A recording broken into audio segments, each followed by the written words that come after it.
नमस्कार मंडळी, श्री स्वामी समर्थ. तुम्ही अजून जर आपल्या चॅनलला सबस्क्राईब केले नसेल तर नक्की करा.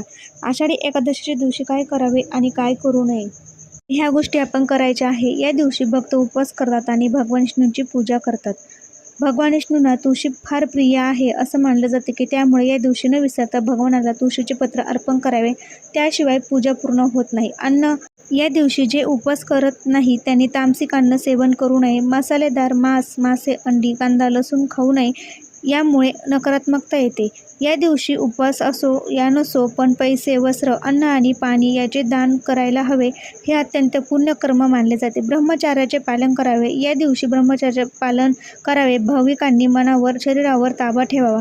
या दिवशी तांदूळ किंवा तांदळाचे पदार्थ खाऊ नये, कारण एकादशीला भात खाणे वर्ज्य मानलेलं आहे.